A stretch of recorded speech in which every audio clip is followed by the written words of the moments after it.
जय जगन्नाथ।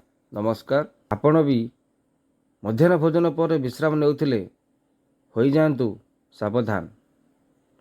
चाणक्य नीति रे रही सांघातिक तथ्य। दुई पहरे खाई सारी किछि लोक शोइबा को पसंद करती।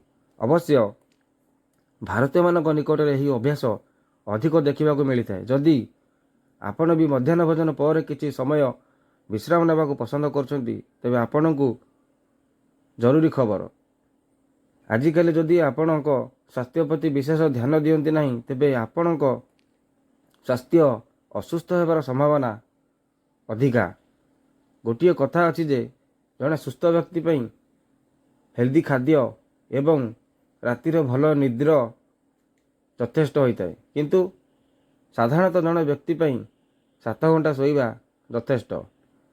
किछि लोक मध्याह्न शोई थांती एवं विलंबित राति पर्यंत जाग्रत रुहंती। अपराह्न शोइबा भल कि नाही? आपण यही प्रसंग साधारण लगुथिले भी यही प्रश्नर उत्तर चाणक्यंक नीति शास्त्र रही। तेबे आसंतु जानिबा।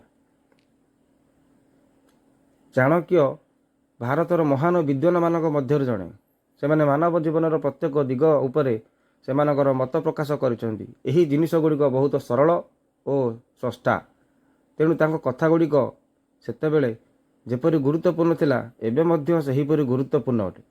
विशेष करी चाणक्य तांको नीतिशास्त्र रे सहित जड़ित अनेक कथा उल्लेख करिसेंती। से दिन रे शोइबा द्वारा हेउथिबा समस्या विषय रे एक पद्य मध्य उल्लेख करिसेंती। आपण मानक मध्यरु अनेक मध्याह्न भोजन पर निश्चित भाव में शोई था, किंतु चाणक्य नीति अनुसार यही अभ्यास भल नुहे। सेमानक मतरे अपराह्न शोइबा द्वारा अनेक समस्या उपजे। अपराह्न शोइबा द्वारा आपण काम करने शक्ति हरेबा सहित चाणक्य नीति अनुसार जो मैंने अपराह्न शोई था सेमाने अन्य मानक तुलन में कम काम करिथांती। यह सेमानकर काम करिवार शक्ति कमी जाए। सेमाने जीवन में समय नष्ट करने सहित व्यतीत आउ किछि करंती नहीं। केतेबेले केतेबेले आपण को टंका हरेबा को पड़ी पारे। केवल असुस्थ गर्भवती महिला एवं छोट पिला अपराह्न विश्राम करने उचित। चाणक्य कहती जे केवल एपरि लोकंकु दिन में शोइबार अधिकार अछि। जदि आपण सुस्थ अछंती तेबे आपणक जीवन में प्रत्येक मुहूर्तर सदुपयोग करंतु।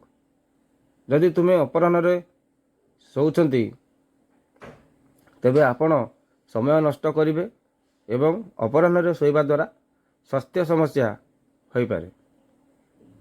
गैस, एसिडिटी, बदहजमी इत्यादि पेट संबंधी समस्या देखा दिए। डाक्तर माने मध्य कहते अपराह्न शोइबा द्वारा स्वास्थ्य पाई भल नुहे।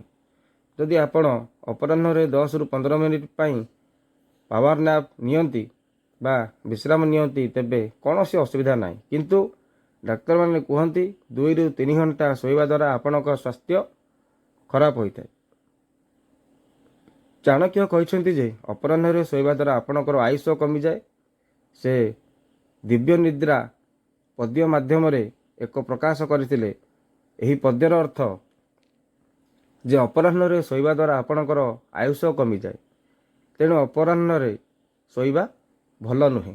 चाणक्य विश्वास करती जे ईश्वर मनीषर प्रत्येक निश्वास नियंती एवं शोइबा समय मनीष द्रुत गति रे निश्वास निए।